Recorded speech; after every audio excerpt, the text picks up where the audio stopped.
Benteng Marlborough memiliki daya tarik tersendiri. Desain bangunan benteng ini sangat unik, tipikal desain abad ke-17 dan masih asli tanpa adanya renovasi. Tak heran keberadaan benteng peninggalan Inggris yang terletak di kota Bengkulu ini masih jadi incaran wisatawan untuk disambangi. Benteng yang didirikan oleh East India Company pada tahun 1714 sampai 1719 di bawah pimpinan Gubernur Joseph Caled sebagai benteng pertahanan Inggris ini. Didirikan di atas bukit buatan menghadap ke arah kota Bengkulu dan memunggungi Samudra Hindia. Sengaja dibangun dekat Samudra Hindia guna menghalau serangan armada laut para musuh. Awal mula berdirinya benteng Marlborough bertujuan sebagai pusat pemukiman dan pemangkalan pertahanan militer Inggris dalam menghadapi ancaman pasukan Belanda. Namun, lama-kelamaan fungsi benteng ini meningkat dijadikan pangkalan perdagangan, sementara fungsi awalnya sebagai pusat pertahanan jadi semakin berkurang. Dan pada akhirnya benteng ini beralih fungsi menjadi pusat penimbunan rempah-rempah dari seluruh daerah di Hindia Timur.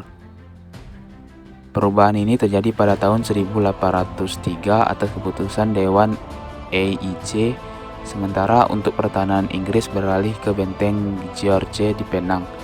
Namun, pada tahun 1818, ketika Raffles diangkat menjadi gubernur Bengkulu, benteng Marlborough difungsikan kembali menjadi pangkalan utama untuk pertahanan Inggris.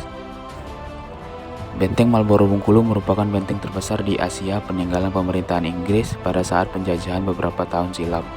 Dibangun dari dinding batu bata yang cukup tebal, yakni sekitar 1,25 meter, dan pintu benteng terbuat dari besi tebal yang dilengkapi jeruji besi. Benteng Marlborough yang dibangun di daerah strategis yakni dekat dengan pusat kota dan juga daerah pantai ini, jika dilihat dari bentuknya seperti kura-kura. Pada bagian badan kura-kura merupakan benteng, sedangkan bagian kepala kura-kura adalah pintu masuk ke benteng. Alamat benteng Marlborough berada di Jalan Benteng, Kebun Keling, Kecamatan Teluk Segara, Kota Bengkulu. Lokasi benteng Marlborough berada tidak jauh dari pusat kota Bengkulu. Untuk mencapai lokasi wisata budaya ini, para pengunjung memerlukan waktu perjalanan tidak lebih dari 1 jam perjalanan untuk bisa berada di lokasi benteng ini. Untuk bisa berada di lokasi benteng ini, dapat memanfaatkan berbagai macam transportasi umum yang tersedia di pusat kota Bengkulu.